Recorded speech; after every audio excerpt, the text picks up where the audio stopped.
Hi, all the managers at Cleaning Warehouse. This is just a quick refresher on some soft skills that we covered in March.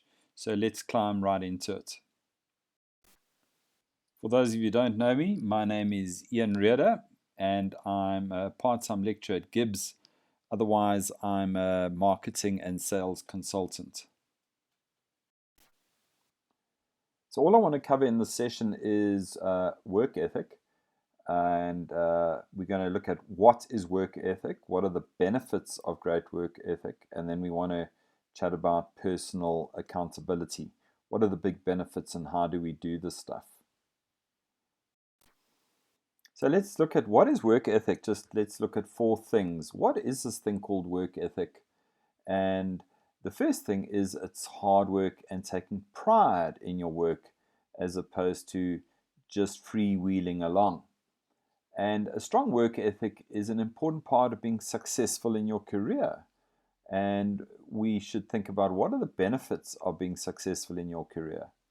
Work ethic is also just a set of values that is based on the ideals of discipline or the value of hard work.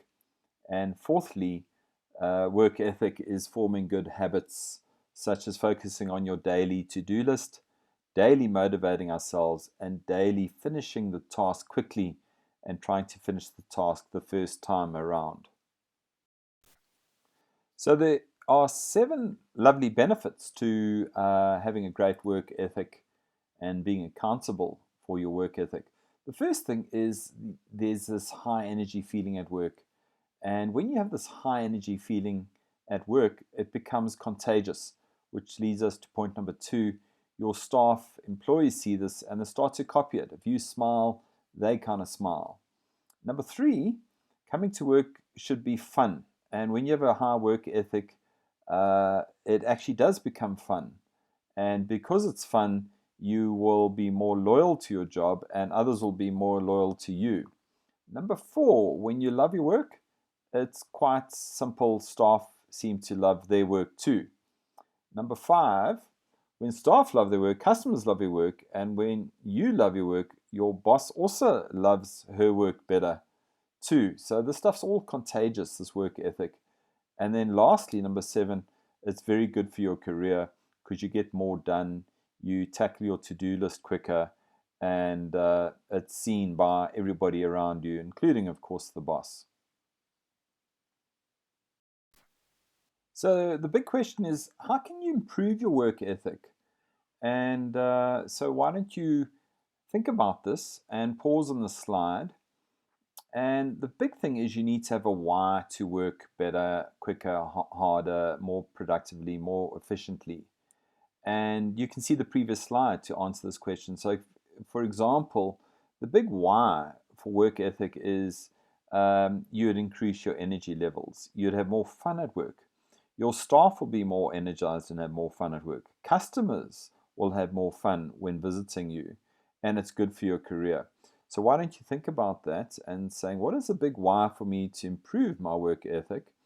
And number 2, try and set some goals to improve your work ethic. In other words, your efficiencies and effectiveness at work. Some of the ideas would be to start every day with a clear to-do list and tackle it every day. Have some chats with your boss about work ethic, because this isn't all about you. It's about a relationship with your boss and what tools, for example, do you need to improve your work ethic or to improve your efficiencies and productivity? And of course, how will you motivate yourself to see the benefits of improving your work ethic? I.e., it's good for your career, it's good for your staff, it's good for your relationship with your boss. So think about these 2 questions or the answers to these 2 questions.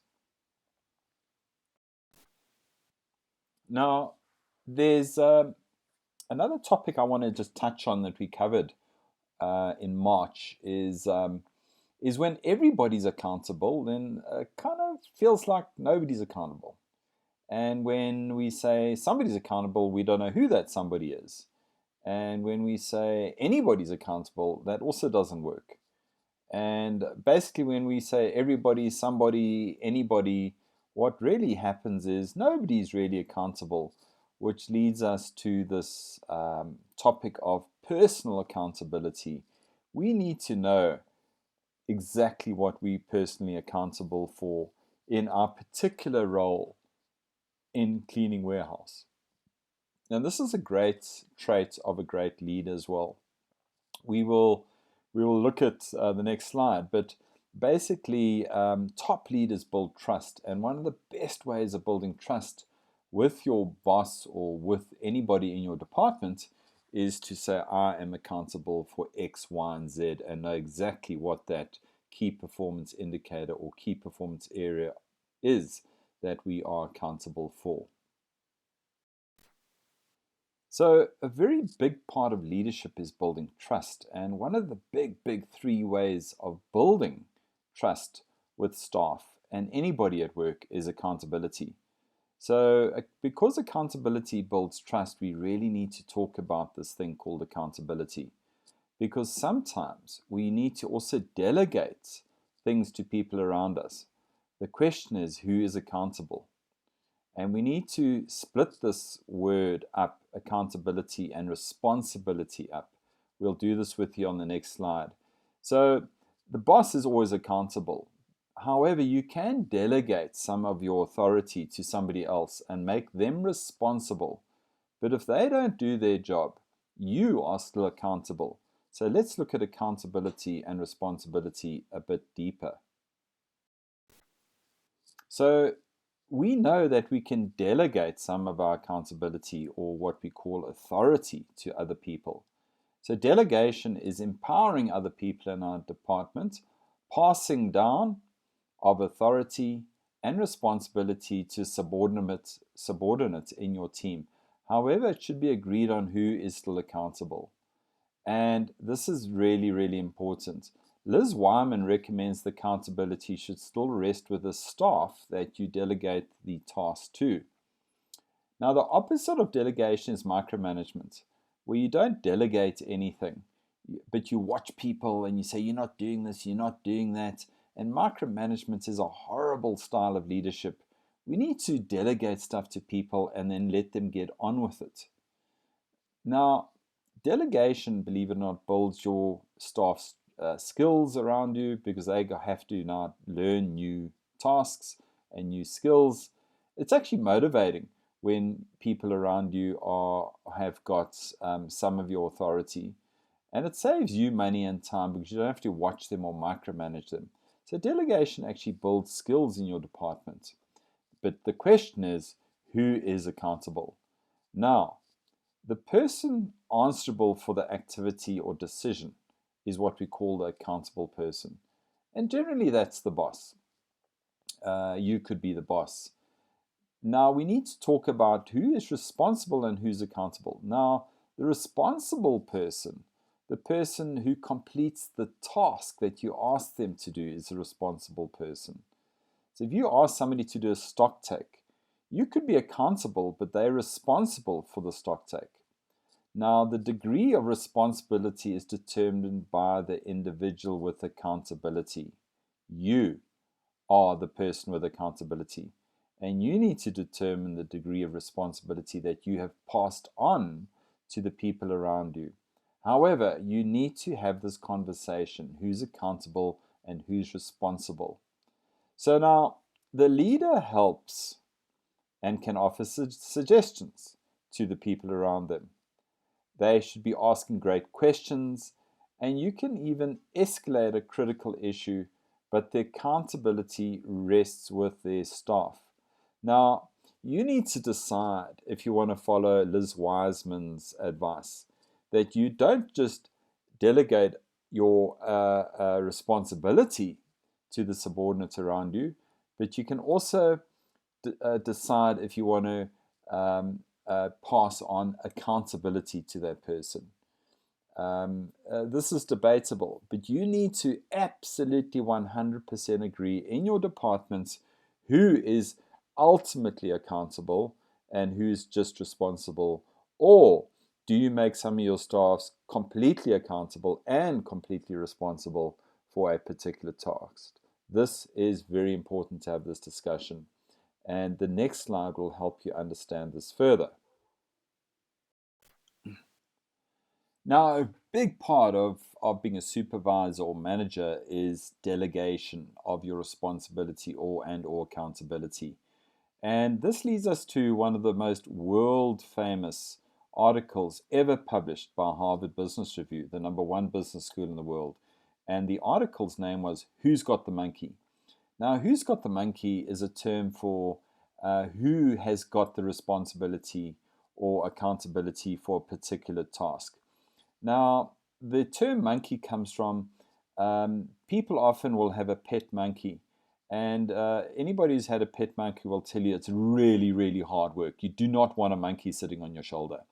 And if you take that monkey off your shoulder and give it to somebody else to babysit, that's the term who's got the monkey.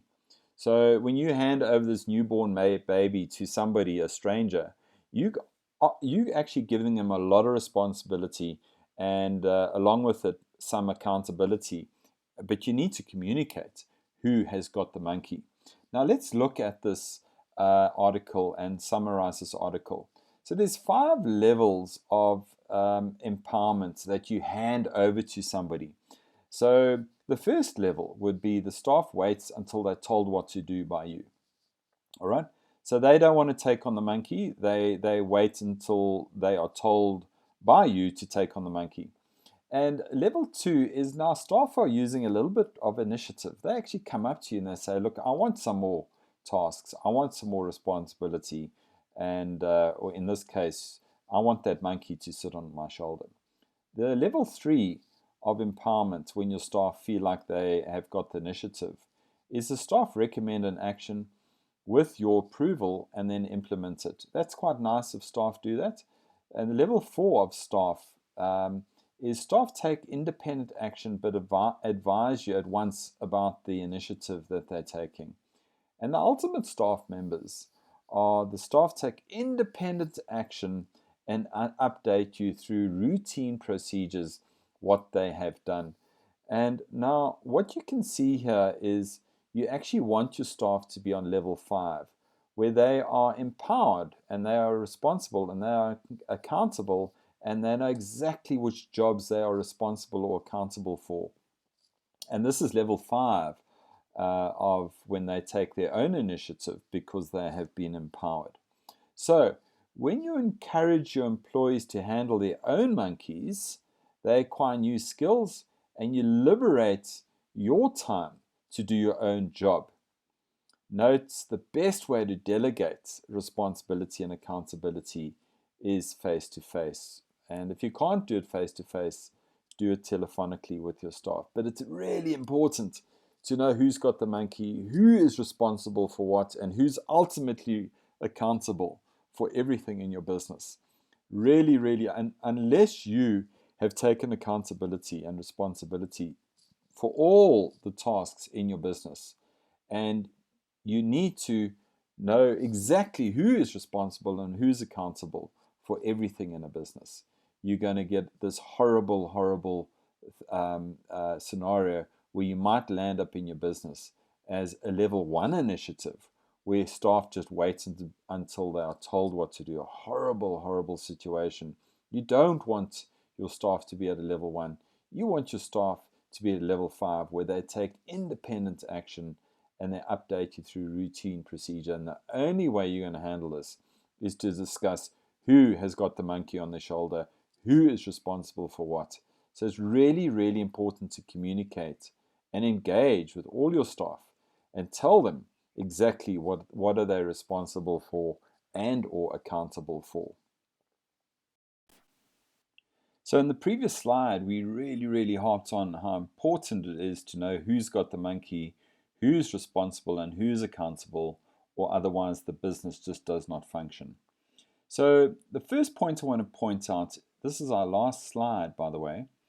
Who should be more personally accountable in our company? Who should own that monkey?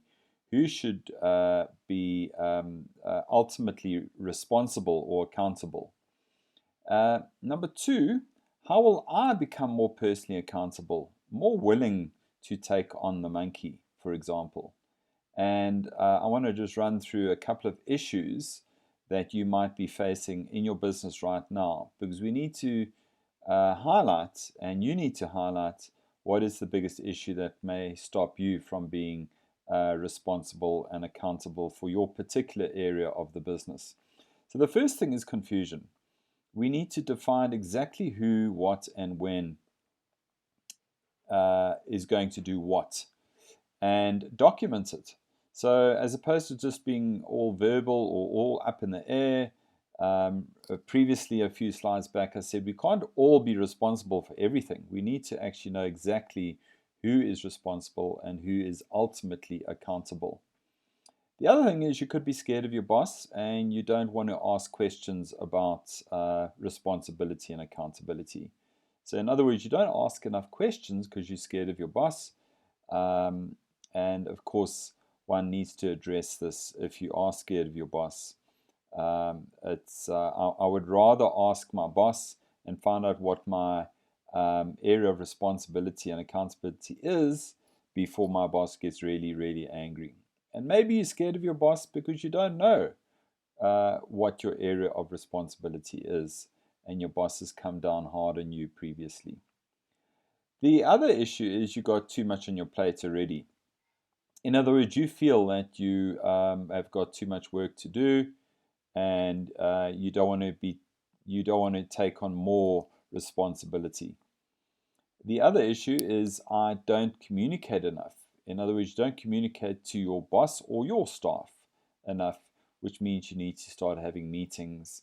A brilliant way of communicating to do is having a WhatsApp group for your department. It might just be 3 of you, but it's a great way to communicate and give each other feedback. So I want you to reflect on this slide. I want you to reflect on everything. And the big thing you got to do now is saying, what is your accountability solution? What do you think it is? You can go through this short video again, but at the end of the day, great accountability and great responsibility makes businesses run beautifully. We build a trust with our peers by demonstrating how responsible and accountable you are. So where to from here? Maybe what you should do is go through this particular slide slowly, and call a meeting with your department about exactly who is responsible and who is accountable.